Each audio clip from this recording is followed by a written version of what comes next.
People are still joining.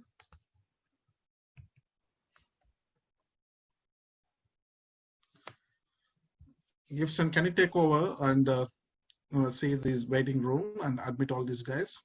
Yes, sir. I will take over, sir. Yeah, thank you.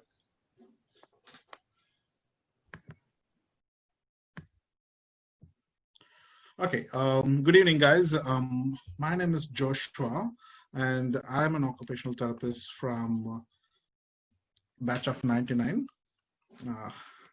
And I'm happy to see a couple of those guys from who, man, I've been there for a longer time. So I'm happy to see some of my classmates here. So the idea behind this particular session is to give you guys an overall idea of what is like being in Australia, what is like being a therapist in Australia, how to migrate or move from the country wherever you are right now to Australia, and what all are the steps involved in these things. And this is a general overview. So if you guys need more sessions or so, like you need more information, you can always write to me.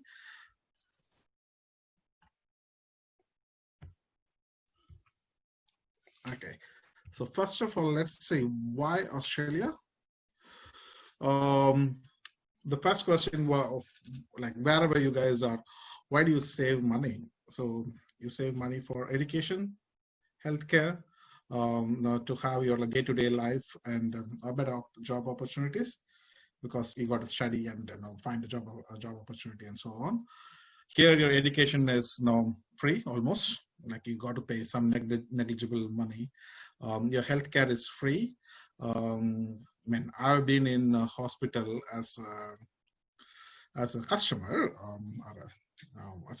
and like if I had been in India or if I had been in any other country, I wouldn't have. Like I was in Singapore before this, I wouldn't have been able to afford the healthcare or whatever things we received in Australia. So I thought healthcare here is, we do have quality healthcare, as well as it is free of cost. Like you pay Medicare fee as as part of your salary. But when I came here as a PR, I didn't even have a job, but all my healthcare was free. So that's one of the reasons you might want to choose Australia. Here living, you don't have a job, you have children, you have a wife or a spouse. Your living cost will be taken care of by the government, or at least giving you some kind of money every fortnight. So that's another thing. As long as you find a job also, this is going to be useful for you, and better job opportunities for therapists.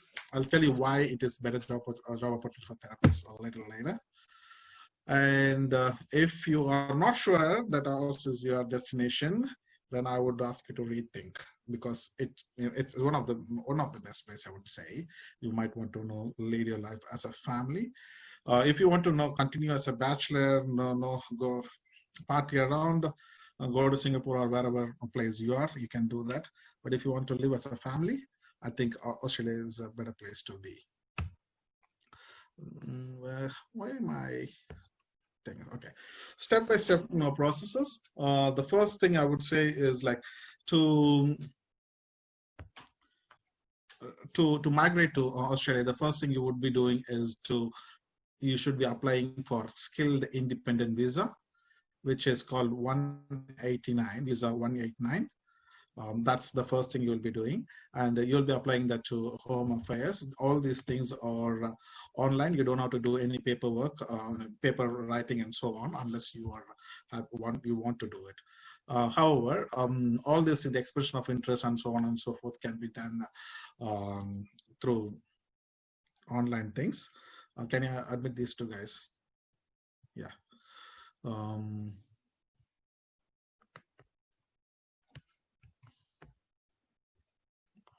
Jesus Christ.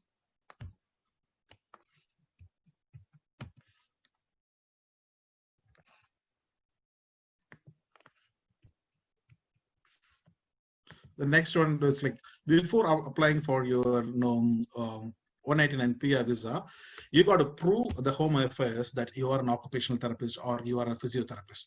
Only then they are gonna now give you a letter stating that you can apply for PR. So for that you will be writing to Occupational Therapy of Australia or Occupational Therapy Council, as well as the Physiotherapy Councils of Australia. So to those guys, you'll be sending you your documents and sending you an experience certificates to prove that you are an occupational therapist or a physiotherapist, and then you get a letter from them.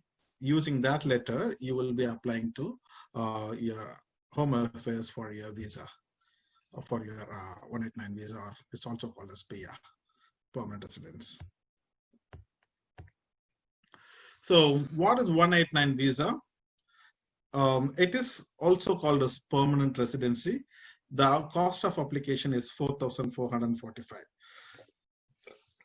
To apply for 199 visa, you have to be qualified in a particular occupation, which is listed in the skilled shortage. That means like skilled occupation list. Both the links are given here. I will be forwarding you, I will be sending you this PowerPoint to you, to one of the guys, and you can actually send it to other people. What you need to do is to find out if your occupational therapy or physiotherapy is there in this list, and yes, it is there. We are in medium to long-term skill shortage list. That means like they do not they foresee that it will take another 10 years to fulfill this medium to long-term skill shortage list.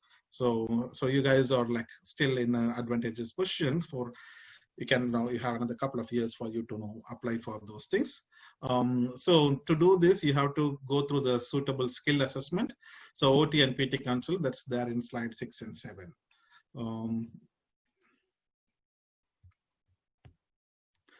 So again, there are two different things, guys. You remember that the first one is Home Affairs, which is the immigration department.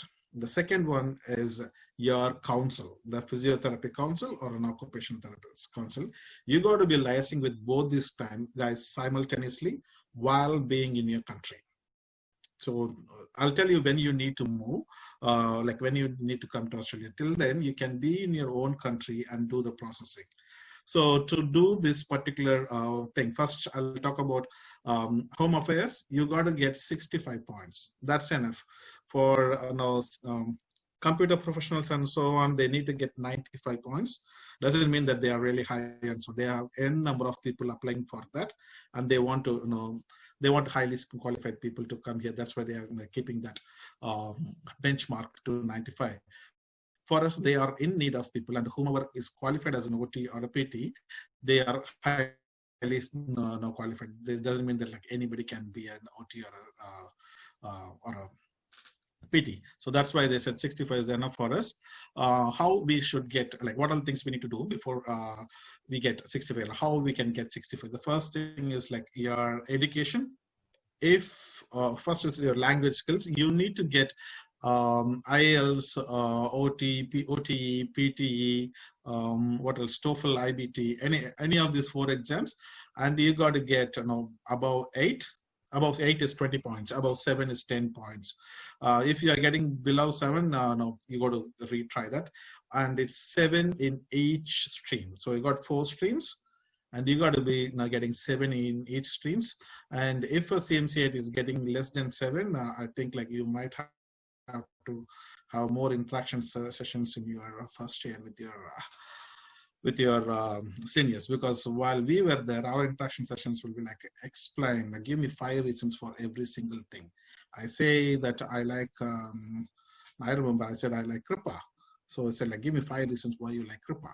So it's like that. So I got to give 5 reasons, keep on explaining your statement, so that my guys are like really happy with that. So that's what they need for language skills. So do academic stream, do not do general stream. This is Lenny here. If you do that right now, you will not go to Australia, you'll go back straight to the suspended area. So you have to be careful right now. So what happens here is what happens here is like academic stream and general stream. You got to do academic stream. You got to get more than 7 in each of these things. The next one, so for that you'll get 10 or 20. I mean, proficient means like 10, superior means 20. The next one here is masters or bachelors. Both gets same 15 points. So if you guys have a master's, better do your PhD. So you get 20 points. Otherwise, your bachelor's is enough. I will be talking more about when to do a master's, or like should you come here and do a master's and all in one of the pages here. However, if you're completed a bachelor's, that is itself is enough. So remember, like you and your age for that matter, like if you're between 26 and 33, you get 30 points. So you got 30 points and you got your academic bachelor's, that means 15 points, you got 45 points. And if you get 20 points in your Ielts, you don't even have to have any experience. So 20 plus 15 plus whatever is that, like 30 is 65. So if you have English 20 and your bachelor's and you are between 26 and 33, you don't have to have any experience. Okay, so that's the first thing. The next one, overseas experience. How to prove your overseas experience. A letter from your senior or your employer, like if you're in a mission hospital or so, your dean or your doctor or so, that and all won't work. You got to be having your salary slips for the years you have worked. Maybe the first salary slip and the last salary slip. You got to have your bank statements, your HR certificates, your appointment letter, your job description is really, really important. Okay, so if you do not have job description, what you need to do? Prove your appointment using your salary slip, bank statement, and so on.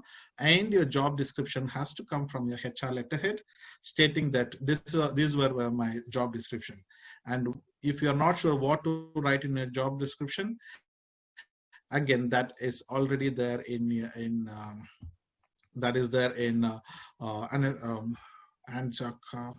I'll be talking about that one website. You get to the website, they have a lot of description what an OT is to be like, what a OT should do, what a physiotherapist should do. Just copy paste those things and get your HR to sign it, and that's what, because your HR won't know what you guys are doing.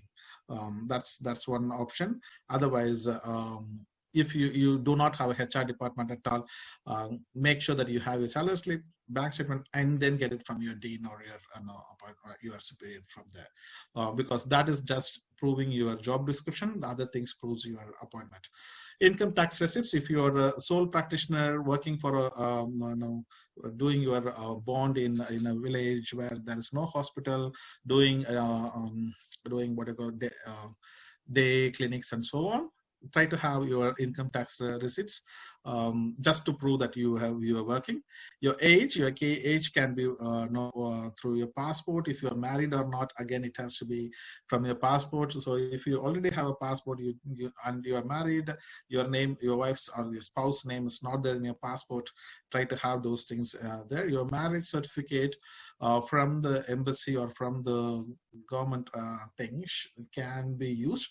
However, if there is no regional language, make sure that you have the English language simultaneously with that. Otherwise, you get to those guys, the immigration guy, not immigration, the embassy guys to do that. The church letter, pastor letters won't work. So simple thing to get 65. All you need to do, how to click this one.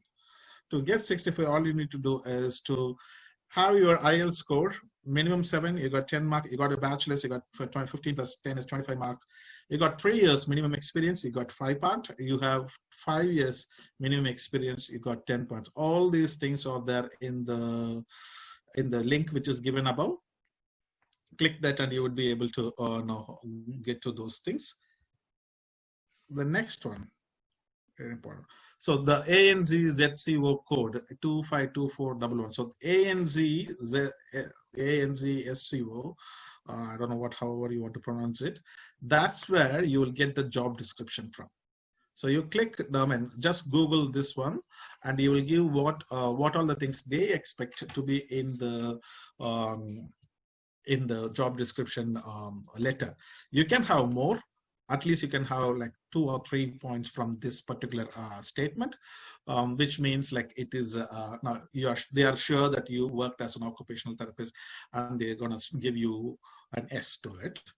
Okay, so now till now whatever we were seeing there was from Home Affairs. From this particular page onwards, we will be seeing from the council's point of view. So this particular page is for Occupational Therapy Council. The next page is next couple of pages would be for physiotherapists.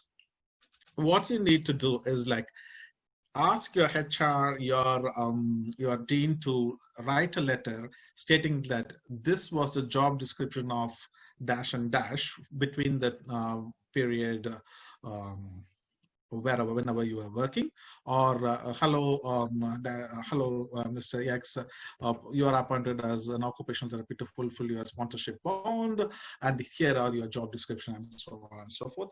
So once you have that, and then have that letter with you, have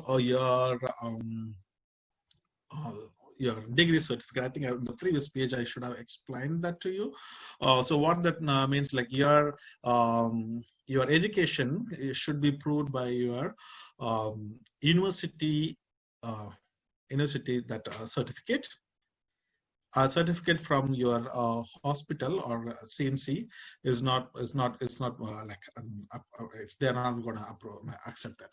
It has to be from your university, and that few people want. I think these guys want it to be directly sent to them. So you got to pay some when I was doing like around $1,000 or so, to get to Gindi and then pay the thing to those guys, and they will send the letter directly from the university to this particular Occupational Therapy Council. Occupational therapists migration is much more simpler and easier than physiotherapy. In fact, you guys don't have to do any exams. And the money you're going to pay is much more cheaper than what a physiotherapy is going to do. What do you guys need to do? First thing is like you got to go through desktop audit. What does desktop audit means? Simple. Your education qualification, your experiences are to be sent, or like your education has to be sent directly from your from that particular organization. Like in our case, it is Tamil Nadu MJ Medical University, and your experiences has to be sent by you to Occupational Therapy Council. You should also be asking AFRA. So if you not AFRA, what's that called? IOTA. If you guys are not an IOTA member, just register now, and you got to be an IOTA member to get your certificates. So first thing is like you got to ask, be an IOTA member, and then ask IOTA to send your certificate of good standing directly to OT Council. You got to do all these things. And what happens here is like they will assess your qualification. Your education qualification, I don't think it's going to be an issue, because they have been assessing people from CMC for the past few years, and it won't be an issue. However, if you have experience certificates and proof of experience, of work experience, you got to submit all those things, because remember, if you just have 3 years of experience and for whatsoever reason they put us 2 years, 11 months, you are losing 5 points. So keep it like try to submit as many proof of evidences as possible, so that they are going to give you a letter stating that we have assessed so-and-so desktop, so-and-so application, and we found it suitable. So that's the word we want, and they are going to send it to you after you pay the $1,200. So you will be paying $1,200.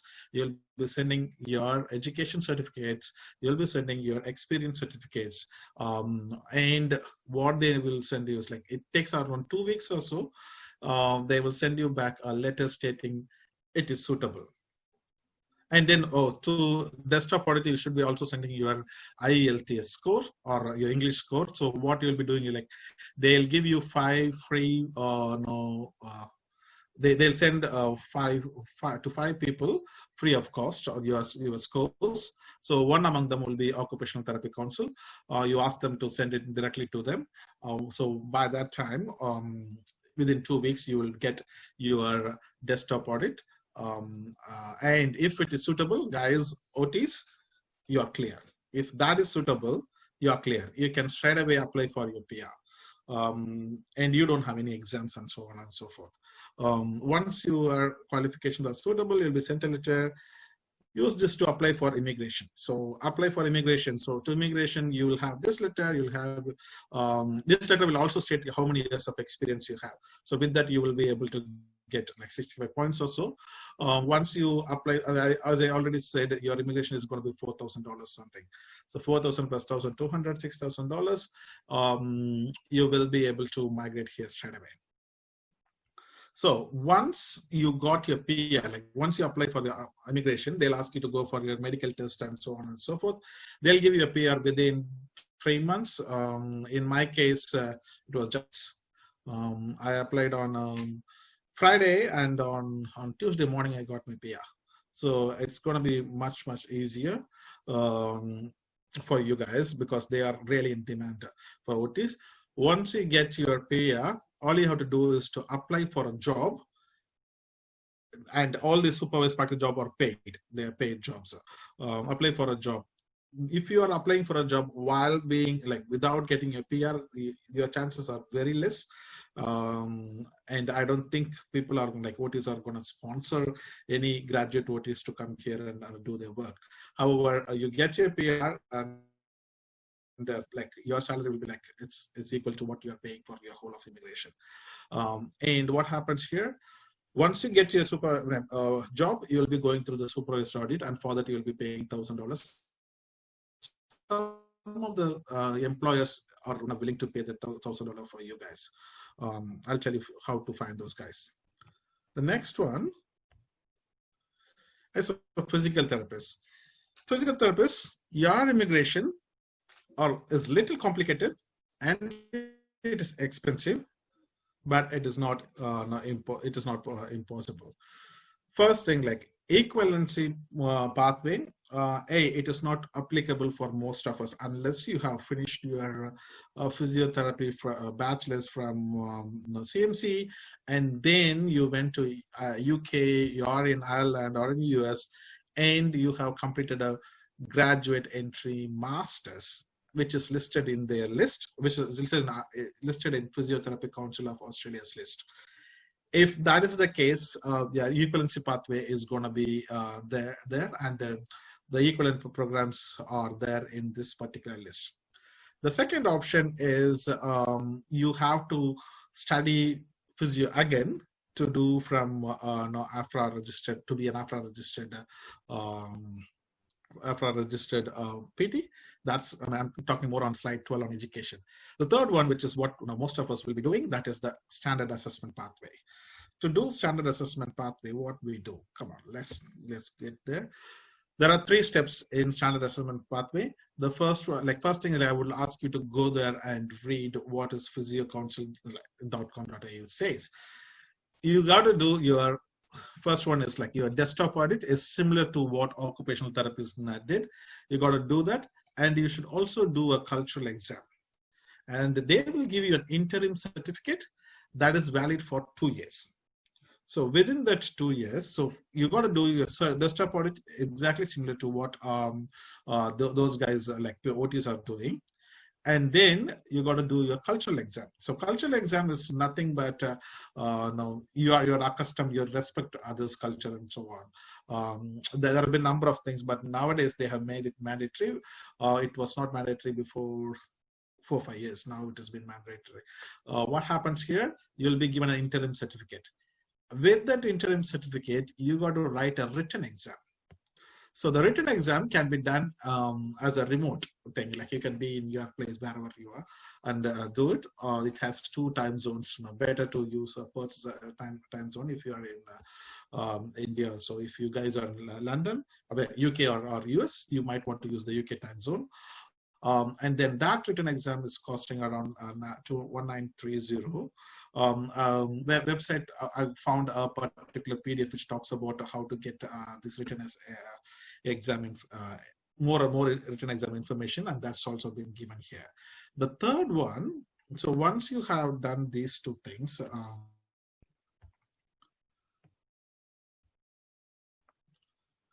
once you have done these 2 things, you'll get that certificate and you'll be waiting for your clinical exam. You got to apply for clinical exam, and there is a wait list now. Currently, there is a wait list for you to do your clinical exam. Your clinical exam costs $4,200, and you have to be in Melbourne to do that exam. What does that do? You have simulator environment, and you guys need to do it. Lately, I saw a couple of people who are who were overseas trained OT or PTs, and then they went through these things, and those guys were saying that it was more about clinical, more about hospital based, and they struggle. There are people who have done twice, but most of them have cleared it on the very first thing. And if you're a CMCite with hospital experience, you guys shouldn't miss it on the first round. So 3 steps. First step is desktop audit. You send your experience certificate, you send your education certificate, you do your cultural exams, you pass it, you do booking for your written exams, and then you can do it from your place, and you get an interim certificate which is now valid for 2 years. And then you book a clinical exam. Because of COVID, you guys are in advantageous situation, so you can extend your clinical exam timing. You can say that no, I'm unable to travel and so on and so forth, and try to read more before you come here, because you guys really have to be like, if you are working in a remote area where you don't have much experience, try to get some experience. Go back to CMC, spend a month or try to work there. You gain the experience, and then come and do those exams. And to get a clinical exam, to do the clinical exam, you got to come here. You got to get a visa to come here. You can either get a student visa, or you can get a visitor visa. With most of the cases, people get visitor visa to come here to do those things, and the procedure is going to be really same. When you are applying for a PR, remember that your first entry is during the clinical exam, not during your application for PR or after your PR. So that's also something which you need to remember, because if you make a false statement or an incorrect statement, it's going to affect your credibility. There are a few other things you guys need to understand. The first one, like people often question me, should I do Toefl or Ielts or OTE? Guys, remember, there's no difference in it. If one is easier than other, the immigration department will not allow you to do that. They want standard things. So they want all these things produce perfect results, or more or less similar results, so that they estimate what is the qualification, or what is the how qualified is the person is. So if a particular thing is much easier than the other one, they might as well remove that thing, because it has been tested and retested every year. The next one, should I go to an immigration agent, or should I do by myself? You got surplus of money and no brains, go to an agent. Otherwise, you do it yourself. The next one is like, I'm unsure and unable to get hold of my certificates. Guys, remember, Department of Home Affairs wants you guys. Like, they want you. Like, they want PTs and OTs. So if you tell them like, hey, I don't have a HR department at all in my hospital, or I don't have anyone to write these things, write to them. They will be able to give you an answer, because if they tell you is like, now get a letter from your doctor or get a letter from the pediatrician or so, you are going to attach that letter, that email, along with the letter what your pediatrician is going to give you.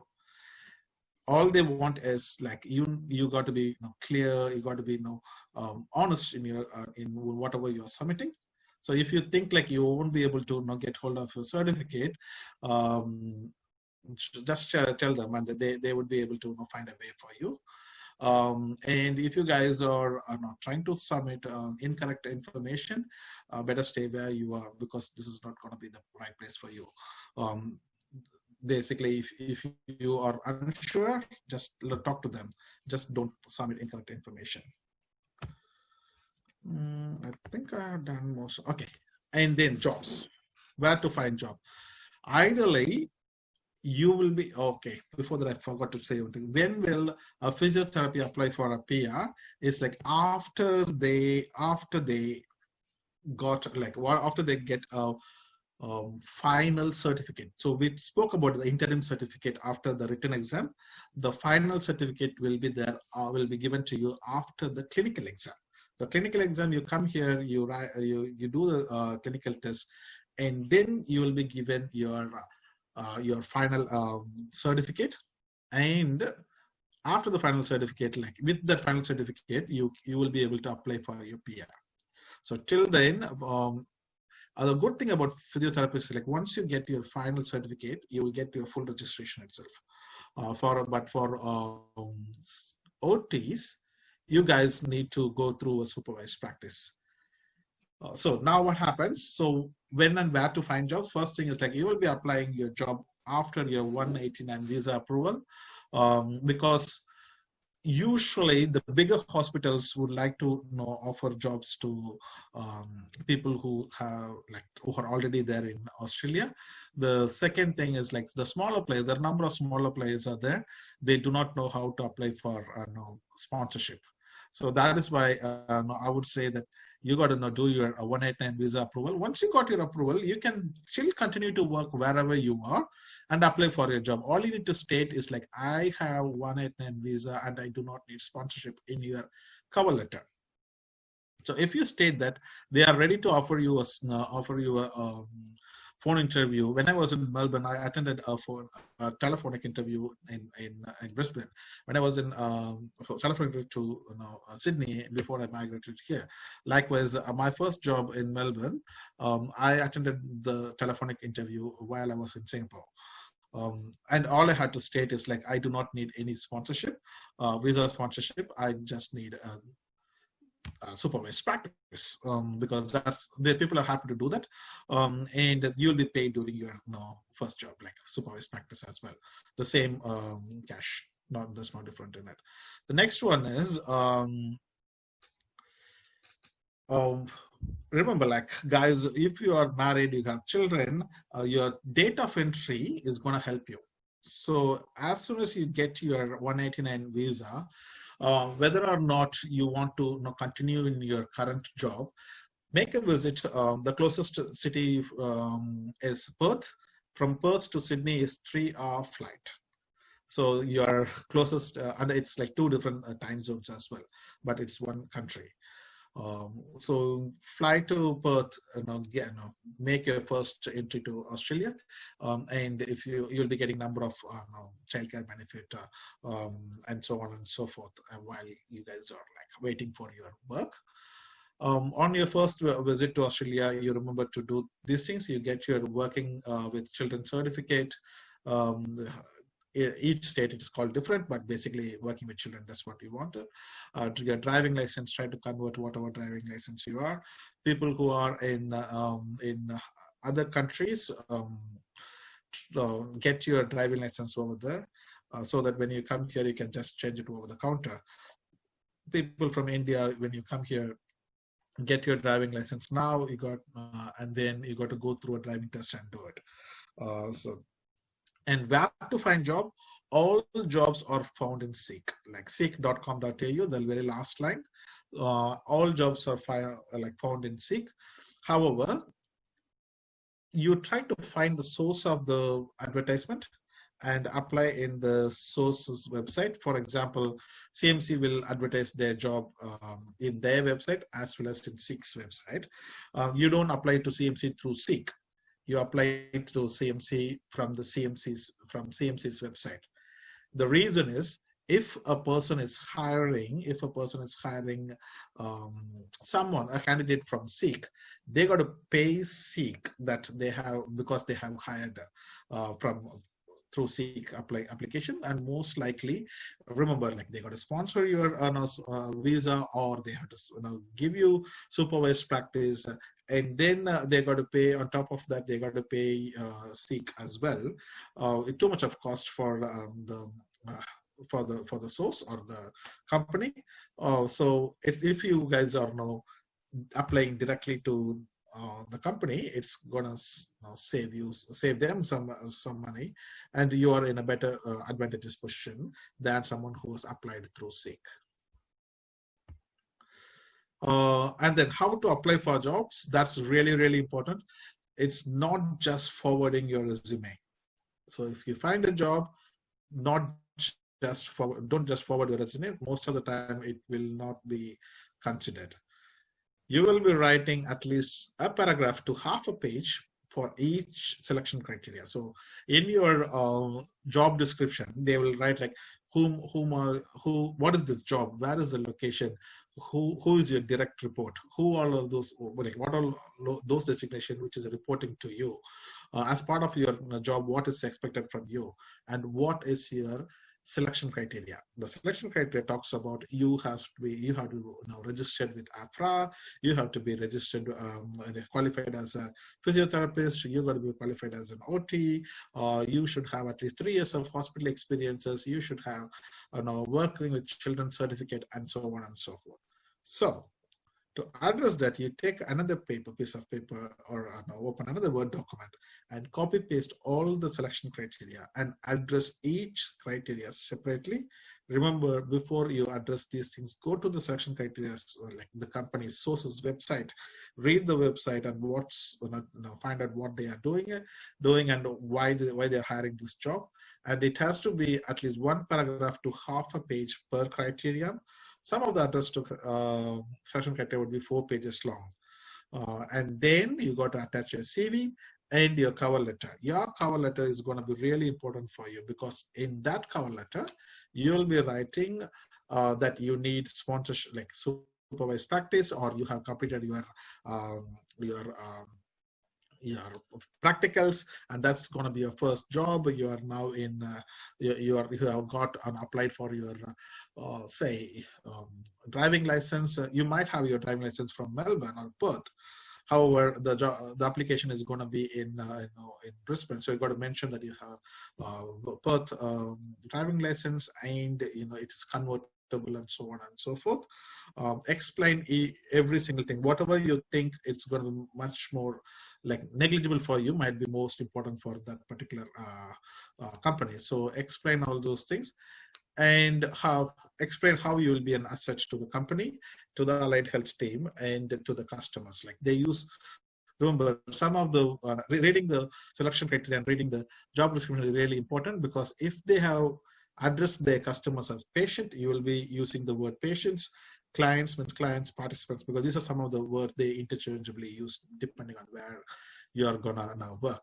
And then if you are gonna, this is gonna be a first job, try to look for a full-time job. Try to look for at least 4 days per week is going to be good to you, because the shorter hours you work for a week, the longer the supervised practice is going to be.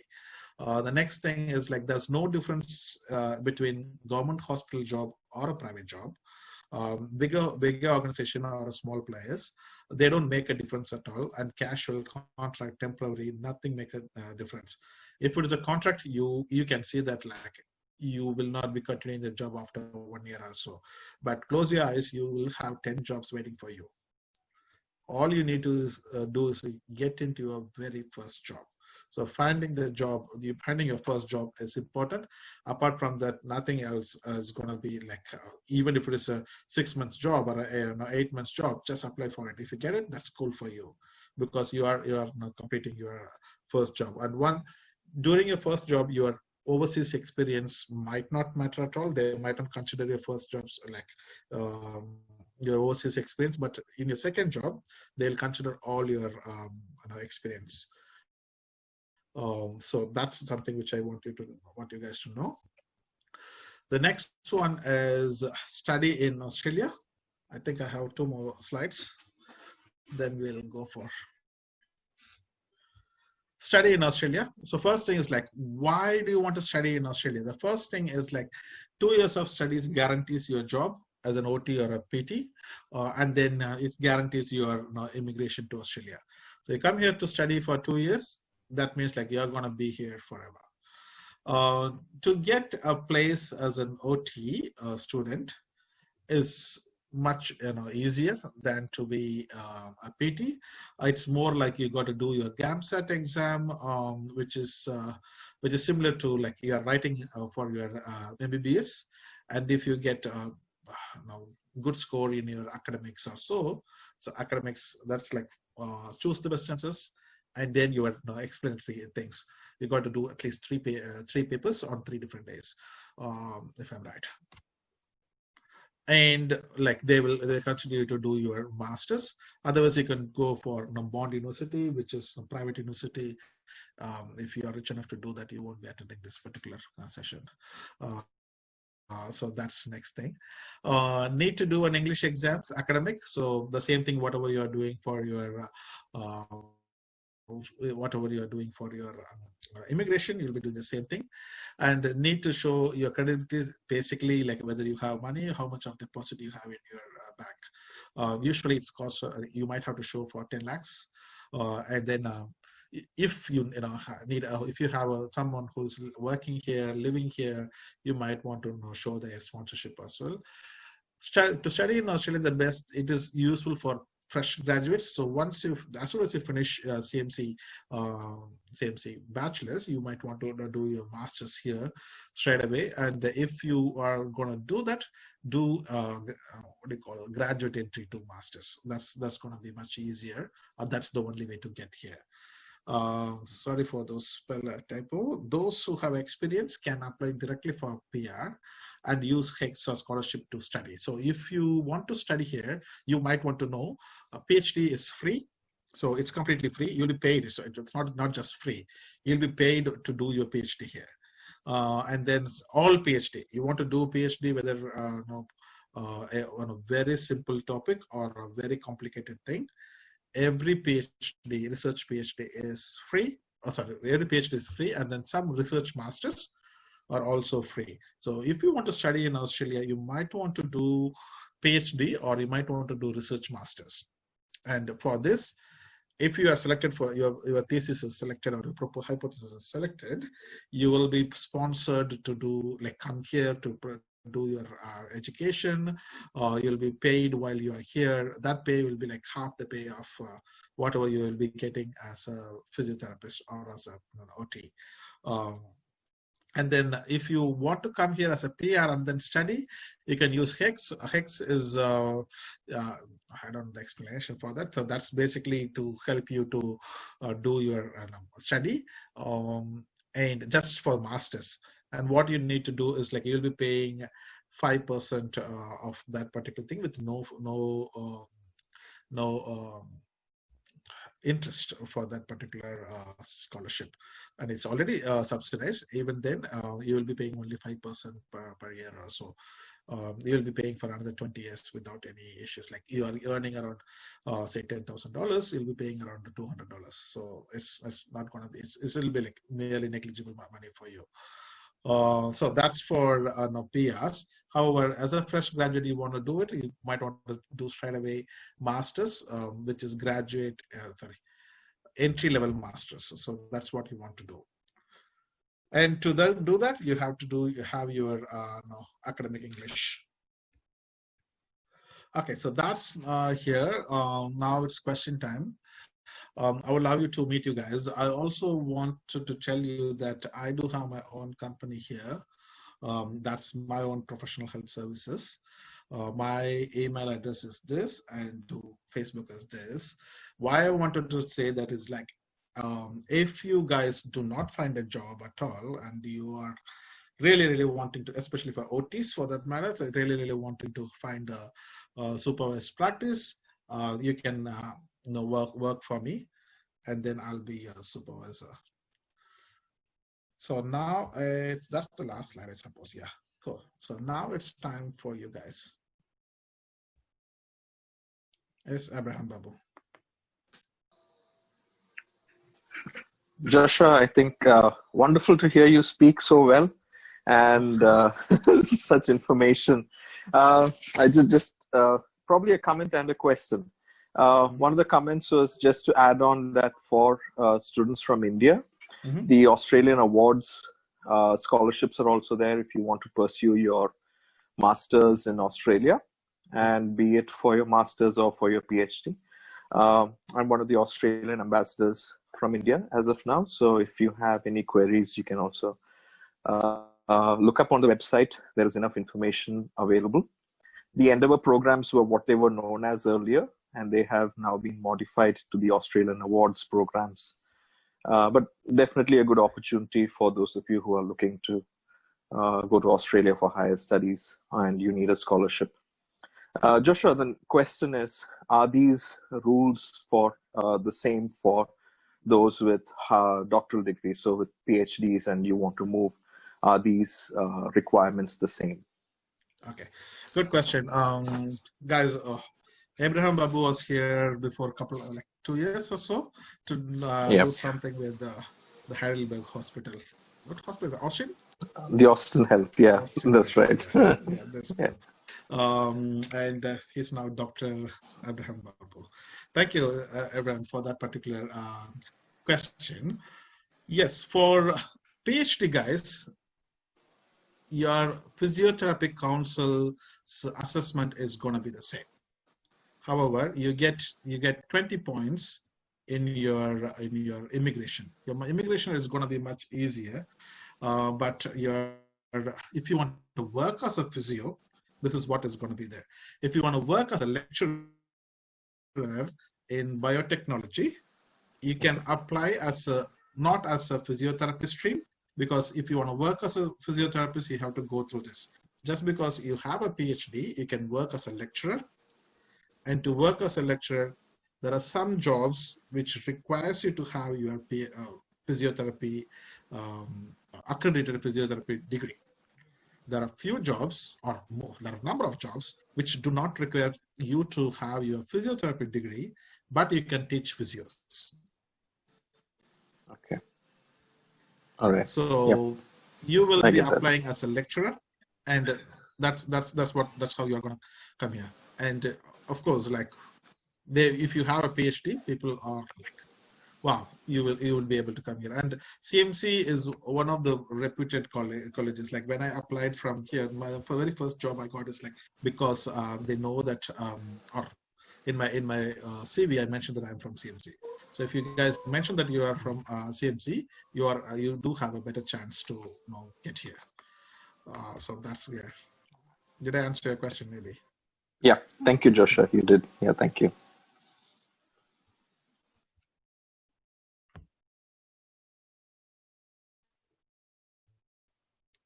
Guys, who is this? I had one question. I'm a PT. So my question was after written exam, and I don't clear it. Do you have to pay for the same fees to write again? Oh, that's a good question. Once you have done your exams, first of all, you don't, Cheryl asked you don't think about writing again. You will be clearing it on the very first thing. However, if you want to write again, it is not going to be the same cost. It is going to be around $40 or so. I don't remember the exact money, but it is not the same money. You got to pay a lesser fee because you already have paid for the admin part of it. It's like half the fee of what you have paid for. Like, the written exam is 1930, if I'm not wrong, and it should be lesser than that. It is there in that particular slide. I'm showing you the slide. Are you guys seeing it? No?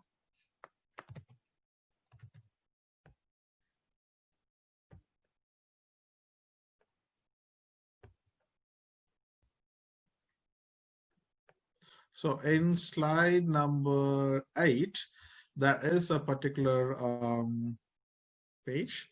You get here and you should be able to get to the fees. I will be forwarding this particular slide to Gibson, and Gibson, please share it with others. Got more question? I think Abraham, you can lower your hand. Cool.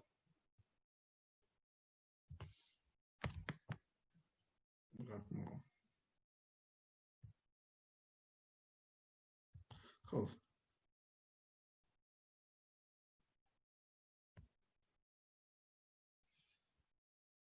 Guys, you can't be calm. Okay, there's one more. That's cool. Actually, if you are a PT, then you'll have to finish all the exams and apply for PR, vice versa. Yes, if you are a PT, you got to finish all the 3 exams, and then you will be applying for your PR. There are people who are working here as a limited registration fellows, but of course, they cannot. No. A, that is because they cannot do their full exams and pass their full exams, or B, they do not want to do it because they have done it before 5 years or so. If you guys are doing it now, you have to do all the 3 exams and do it, because you get your limited registration and then you come here to work with the limited registration. Number of jobs are available for limited registration is much more or negligible than full registration. Most of the guys are asking for full registration. So I would because in my own company where I am working now, we hardly have any physios now, and then I am proposing to get physios, and also to get overseas physios. However, it is really difficult to have someone to supervise and as well as practice physio. So if you are not thinking about coming here, you got to do all the 3 exams before applying for PR.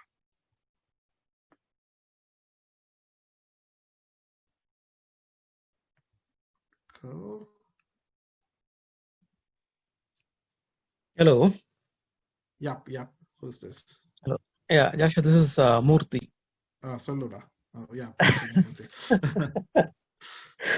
Now, why are they so hesitant to hire overseas physios from India or from other countries? Because they are not willing to sponsor your visa for the limited registration that easily. Yes. And okay, so are they looking for the cost of sponsoring, or like what is the criteria? There's no cost of sponsoring and so on. So that's a different story. See, India, just because we are from India, we do not have number of visas which are available for other countries. For example, working holiday visa. If you are lesser than 30 and you are from Hong Kong, you get a working holidays visa. And people come here and then they do the limited registration and do it. Limited registration and get their final exams and final and clinical exams and get their final certificate. However, India do not have those opportunities. If you're from Bangladesh, you get a few visas, which helps you to come. If you're from Nepal, you get those graduate masters coming here. So once you get your graduates, you can come here to do your masters as well as you can do all those things. However, just because we are from India, we are in short of a lot of visas, and for Australians who are hiring, they get a lot of people from Europe, where English is not their first language. I've seen people who done their masters and then they speak Spanish. They literally struggling to get 7 in Ielts, and doing a couple of times. However, they are all sponsored because they are like given an opportunity to do limited registration just because they have their visa. Here, smaller players do not know how to do visas. and the bigger players do not want to do visas because they are getting people from other countries. There are an inflow of people, limited decision guys, so that's why they don't want to do it. And I got the information from one of the hospitals over here, and that's what like they told, like we do have people coming here, and that's why they are not sponsoring people from India. Other good reason would be like there are a number of people from not so qualified people, but have the qualification who have moved here just because their spouse is here, their friend is here, or someone is here, and then they have spoiled some of the reputation.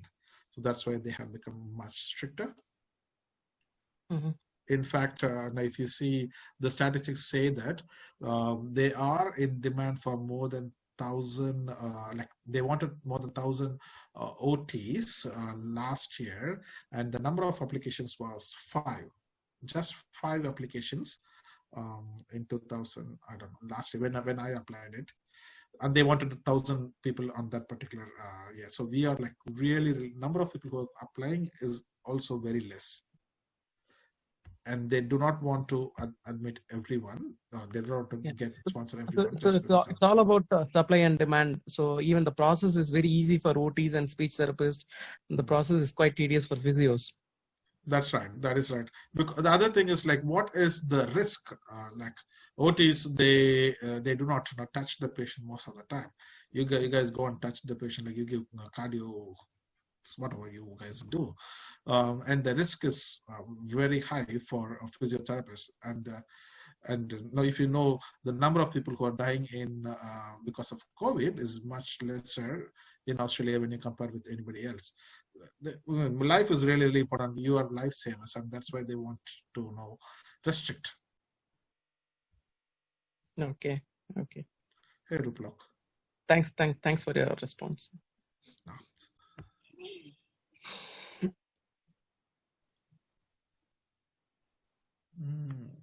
Sharon. Joshua, Abraham here. Yeah. Just probably to add on a little bit to what you said and to respond to Krishnamurthy's query. Another reason about why PTs, again, I've been working with the University of Melbourne for some time. A major concern that is there with out of Australian centers is the standardization of the education process. And that is a major concern for them. So they are, which is why, like Joshua said, there are few countries, their programs are recognized, accredited quite well with the Australian Physiotherapy Council. And if you have done it from any of those places, you can actually go through. So interestingly, Hong Kong colleges are easily accredited and you can get your pathway done quite easily there. And like Joshua said, it's not always only related to the English language proficiency, but actually in how standardized your programs are, how you're meeting outcomes. And unfortunately, the Indian physiotherapy education scene or the higher education scene is only now changing towards a credit-based system, which is what they are looking for. And given a few years, a lot of the PT education would standardize across the country, and hopefully things will start changing, but it's still going to take a good amount of time. But the Australian Physiotherapy Council is looking to recognize certain institutes in India. If they are being consistent in providing good education, they are willing to consider those graduates from there and put them more, and probably change their track of entry. But it is, again, pending standardization of procedures and processes. Thanks, Abhi. And yeah, so if you are going to standard pathway, your education is not recognized as an equivalent one to Australian expectations. So that's why they have a number of countries in equivalency pathway, and India is in standard pathway.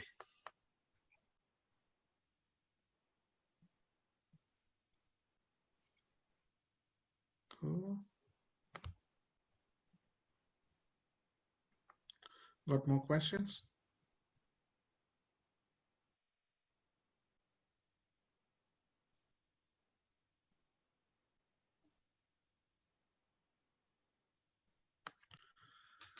Okay, cool. If we don't have any questions, do we have a picture? Can we take a picture? What's his name? Gibson.